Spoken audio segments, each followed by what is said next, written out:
Dietas, exercícios físicos, remédios, cirurgia. Qual a melhor maneira de emagrecer sem perder de foco a saúde e a qualidade de vida? Quem está acima do peso muitas vezes recorre a dietas e aquelas pílulas milagrosas que prometem resultados rápido. Mas é preciso tomar cuidado e não esquecer de sempre aliar uma série de atitudes. Reeducação alimentar, prática de exercício físico. Às vezes, também uma ajudinha pode contribuir na busca pelo emagrecimento. Hoje no mercado existem suplementos alimentares que auxiliam no processo de perda de peso. Quem vai falar com a gente sobre isso é o César César. Ele é iridologista e terapeuta comportamental. César, em primeiro lugar, é um prazer recebê-lo. Obrigado. O pessoal que está em casa, sempre quando a gente traz pauta de emagrecimento, a gente tem uma participação, uma repercussão bastante positiva. Que bom. Mas vamos explicar primeiro para quem está em casa, até a sua especialidade, iridologista. Sim. O que é o iridologista? Iridologista é o profissional que faz o diagnóstico da saúde e também o diagnóstico psicológico pela íris do olho. A íris do olho, ela é um microsistema, ela tem informação de um todo, né, de todo o seu organismo. Tudo o que acontecer no seu organismo, os órgãos mais fracos, os órgãos mais fracos, traumas que você teve, tudo isso fica registrado no seu olho. Então, o iridologista é o profissional que vai diagnosticar, fazer a diagnose, ele vai descobrir o que está acontecendo com o seu organismo e também no seu nível emocional. César, qual que é a diferença? Hoje no mercado a gente vê N opções, né? Mas qual a diferença principal entre medicamento para emagrecer e suplemento? Tá.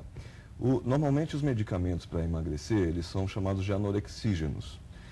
A maior diferença é que o medicamento ele atua no sistema nervoso central da pessoa. Então, como ele é um fármaco, né, ele tem o poder de trabalhar no seu sistema nervoso central, trazendo alguns inconvenientes que são chamados de efeitos colaterais, que da categoria dos medicamentos mesmo, não é? Então, pode trazer alterações de humor, tem pessoas que ficam depressivas, ele mexe com o seu sistema nervoso. E ele pode também causar o que nós chamamos de trauma metabólico. Então, a pessoa perde peso numa velocidade grande. Quando você perde peso com uma velocidade muito grande, isso traz alguns inconvenientes. Por exemplo, a sua pele, ela não tem tempo de acompanhar uma perda rápida, repentina de peso. Então, isso gera flacidez. E quando o tecido cai, gera as estrias. Então, tudo que uma mulher ama, né? Flacidez e estrias, que a mulher não pode nem pensar nisso. Então, perder peso muito rápido pode ser complicado, além dos efeitos colaterais. Ok? Isso pode causar aquilo que eu disse que é o trauma metabólico, que é o quê? O seu organismo, ele sabe quanto que você pesa, tem um metabolismo basal, né, sua reserva energética de repouso, ele sabe quanto que entra, quanto que sai. Quando você perde peso muito rápido, você cria um sistema de compensação. Pô, o que aconteceu com aqueles 10, 15 quilos que estavam aqui? Então vamos compensar? Normalmente abaixa o metabolismo da pessoa e ele pode voltar a engordar depois de 4, 5 meses, ele pode atingir o peso que ele perdeu naquele primeiro mês, por exemplo, ok? Só que como você criou um trauma, se o corpo pudesse falar, uma célula de gordura, um adipócito pudesse falar com outro, seria uma conversa mais ou menos assim: escuta, já recuperamos o peso que esse doido sumiu com ele assim tão rápido? Ah, recuperamos. E se ele perder de novo? E se ele fizer isso de novo? Vamos fazer o seguinte, vamos estocar um pouco mais para que isso não aconteça de novo. Entendi. Então a pessoa, depois de 6 meses, se ela não tiver um acompanhamento sério de um profissional, ela pode vir a engordar mais do que ela estava quando tomou o anorexígeno. Entendeu? Hoje tem uma classe nova, sacietógenos, eles trabalham no sistema de saciedade do cérebro, né? Então, esse é o famoso efeito sanfona, que a pessoa, ele emagrece em primeira instância, só que a longo prazo ele retorna o peso e às vezes fica até um pouco mais obeso. O que é curioso é que normalmente a pessoa, quando se dá conta de que está mais obesa, ele vai lembrar, quando eu tomei aquele remedinho, o que ele vai fazer? Ele vai fazer de novo isso.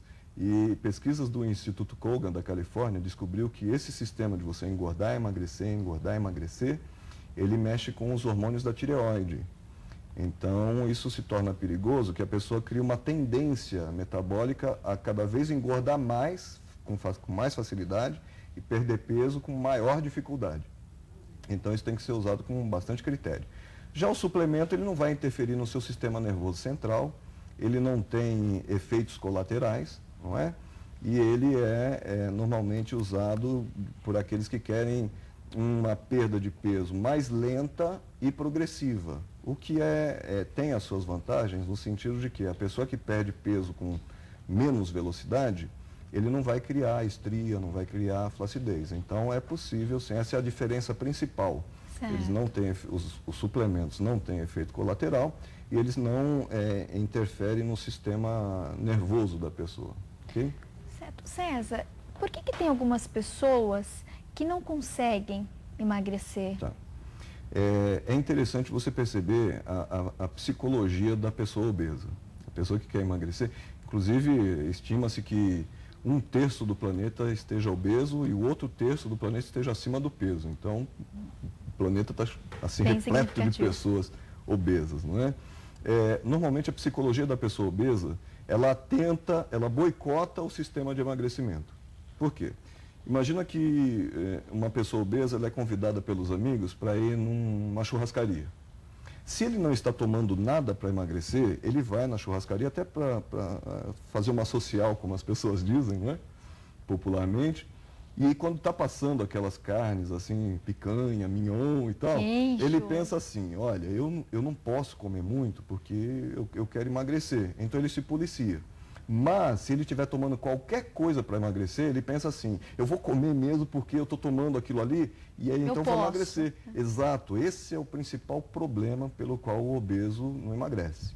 Então ele coloca a responsabilidade de emagrecer no comprimido e não nele. A responsabilidade da pessoa emagrecer é da própria pessoa, não existe varinha de condão para emagrecer, né? Eu percebi que no começo você falou muito bem da associação atividade física, reeducação alimentar e suplemento, que hoje isso funciona, isso tem evidência científica de que isso funciona, mas a pessoa precisa saber como isso funciona, não pode ser usado assim a esmo e empiricamente, não é?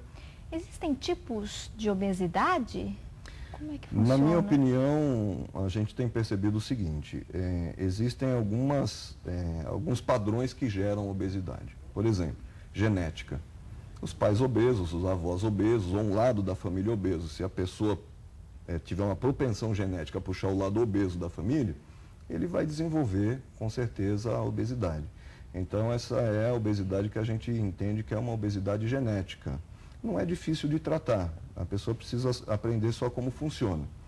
Existe o outro tipo de obesidade que é a pessoa não tem regra para se alimentar, está toda hora beliscando, toda hora comendo, você está ingerindo calorias, além daquelas que você consegue gastar, evidentemente isso vai promover a obesidade. A pessoa vai se tornar obesa, inclusive as pessoas de metabolismo lento, né, que são aquelas pessoas tidas como endomorfo. Uhum. Porque tem pessoas que comem pouco e engordam, e tem pessoas que comem pouco e não engordam. Aí já é uma questão metabólica, inclusive. Né?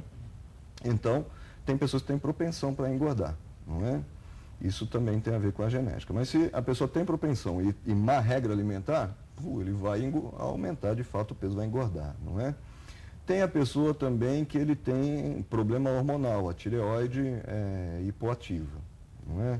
Ele tem o hipotireoidismo. Então, isso vai fazer com que o metabolismo dele fique lento e aí ele vai engordar mesmo. Esse é o caso que precisa, de fato, de um controle rigoroso de um profissional da saúde, porque ele tem um problema hormonal, né?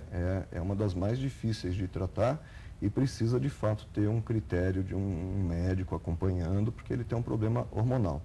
E tem o que a gente chama da obesidade